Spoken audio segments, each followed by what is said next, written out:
Katika siku 100 za Mheshimiwa Rais wa Zanzibar na Mwenyekiti wa Baraza la Mapinduzi Daktari Hussein Ali Mwinyi, mafanikio yafuatayo yameweza kufikiwa. Moja, kukamilisha mfumo wa usajili wa wakulima kidijitali. Hili ni moja kati ya jambo ambalo lilikuwa likizungumzwa sana, namna ya usajili wa wakulima wetu.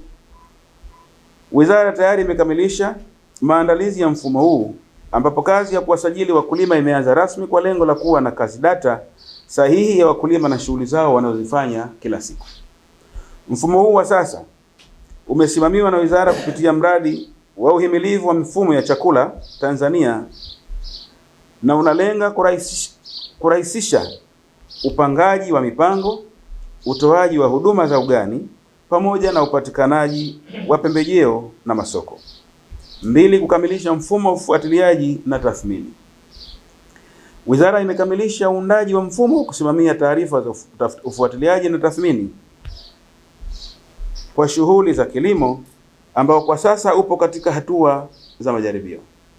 Aidha, matayarisho ya dirisha la shughuli za mifugo katika mfumo huu yanaendelea vizuri, ambapo mshauri elekezi alishapokea kazi hiyo na anaendelea kutayarisha. Dirisha la shughuli za maliasili imewekwa wazi katika mfumo huu ili kujumuisha shughuli hizo hapo baadaye. Mfumo huu utaimarisha ukusanyaji, uchambuzi na matumizi ya takwimu katika kufanya maamuzi sahihi ya kisera na kiutendaji. Kukamilisha ujenzi wa maabara mpya ya utafiti wa magonjwa ya mifugo. Ndugu zangu waandishi wa habari, miundombinu ya maabara mpya ya utafiti ya magonjwa ya mifugo imekamilika na tayari imeshazinduliwa rasmi. Maabara hii itasaidia kuimarisha uchunguzi, utambuzi wa haraka wa magonjwa ya wanyama na kuongeza uwezo wa kukabiliana na milipuko ya maradhi inapotokea. Lakini pia itakuwa ni kichocheo cha kukinga kutokea kwa maradhi hayo kutokana na tafiti mbalimbali ambazo zitakuwa zinafanywa na matokeo hayo ya kusambazwa kwa wananchi.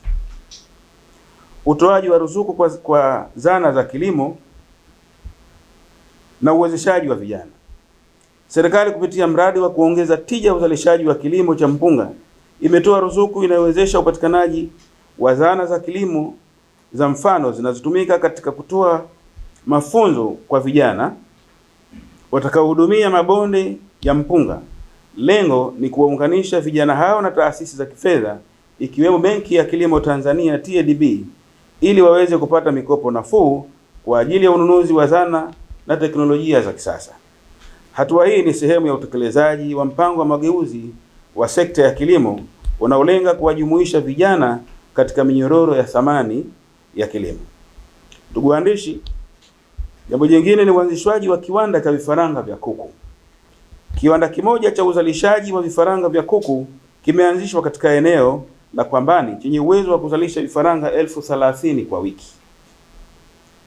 Aidha, mwekezaji mwingine katika eneo la Pangeni yupo katika hatua za mwisho kukamilisha ujenzi wa kiwanda cha vifaranga pamoja na kiwanda cha uzalishaji wa chakula cha kuku. Miradi hii inatarajiwa kuimarisha sekta ya kuku na kupunguza utegemezi wa uagizaji wa kuku kutoka nje. Ndugu waandishi, haya yote yasingewezekana bila ya uwepo wa mashirikiano mazuri baina ya wakulima, wafugaji na wataalamu wa wizara wenye jitihada za dhati kabisa na malengo ya pamoja ya kuleta mageuzi ya kilimo kutoka kilimo cha kujikimu kuelekea kilimo cha biashara. Pamoja na hayo,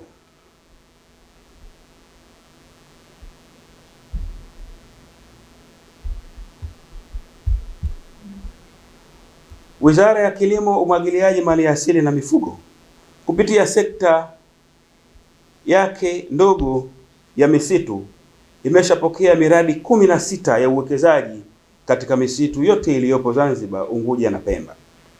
Misitu ambayo inakwenda kutumika kwenye uwekezaji huo ni hifadhi ya taifa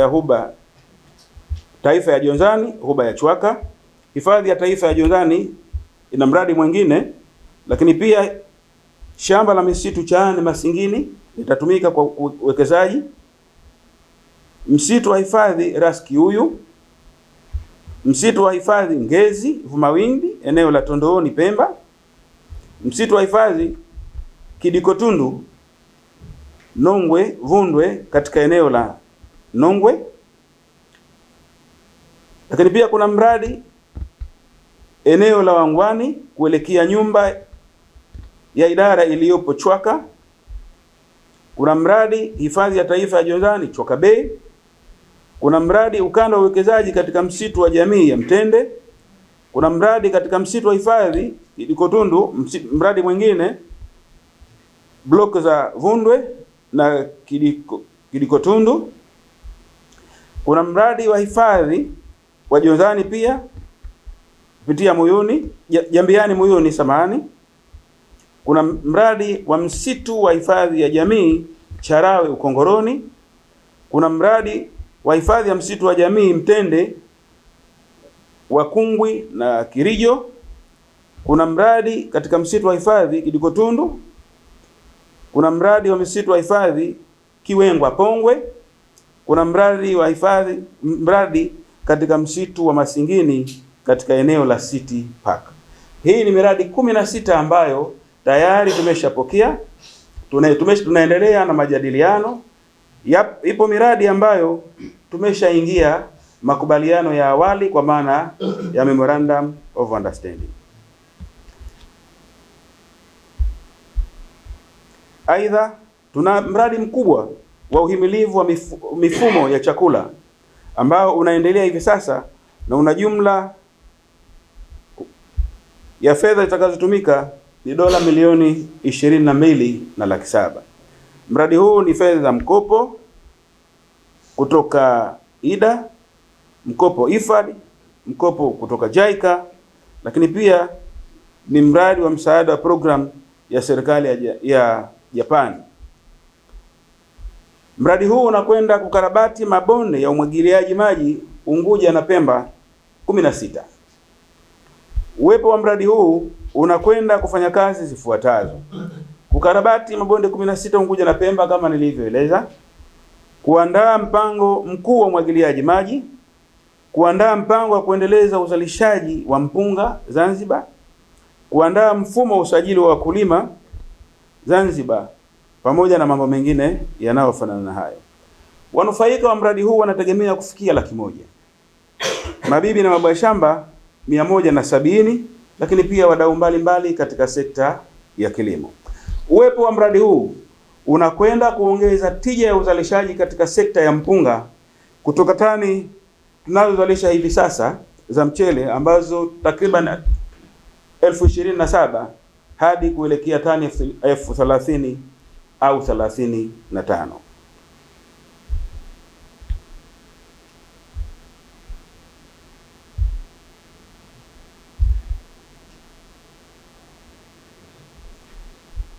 Ndugu waandishi, Zanzibar tunakabiliana na janga kubwa la ndege adui kunguru. Ndege huyu ana historia kubwa, anajulikana kama kunguru wa India. Tuna mradi wa kutokomeza kunguru wa India ambao utatekelezwa kwa takriban kipindi cha miaka 10. Tunajaribu kuufupisha ili tuweze kwenda nao kwa muda mfupi zaidi. Lakini tunafanya hivi kwa sababu kadiri tunavyoteketeza ndivyo ambavyo na wao wanazaliana. Kwa hiyo tutakwenda nao kwa miaka 10 kuhakikisha kwamba tunapunguza kunguru katika visiwa vya Unguja na Pemba. Naomba nitoe taarifa kwamba hadi sasa Zanzibar inakadiriwa kuwa na kunguru wa India wapatao 1,700,000 kutoka kunguru wachache ambao tulipatiwa zawadi. Bajeti ya mwaka kwa utekelezaji wa mradi huu ni bilioni 1,876,166,000. Hadi sasa tumeshatekeleza kunguru 13,000 kupitia mitego 9 tulionayo kwa sasa. Kusudio la mradi ni kuwa na mitego 100 kwa awamu ya kwanza ambapo tunaweza kukamata kunguru 36,364,000 kutoka wale kunguru 1,107,000. Kwa kila mwaka tunapanga kuteketeza kunguru 300,064. Hii itategemea na utiaji wa chamba na utafutaji wa mitego kwa karibu.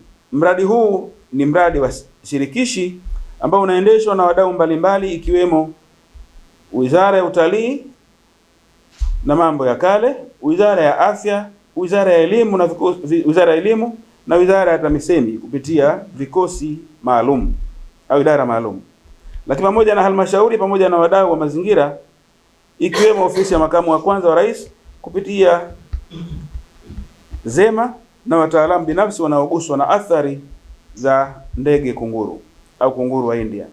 Tayari elimu imeshatolewa katika vyombo vya habari na tunaendelea kufanya hivyo kueleza athari zinazopatikana kutokana na ndege huyu.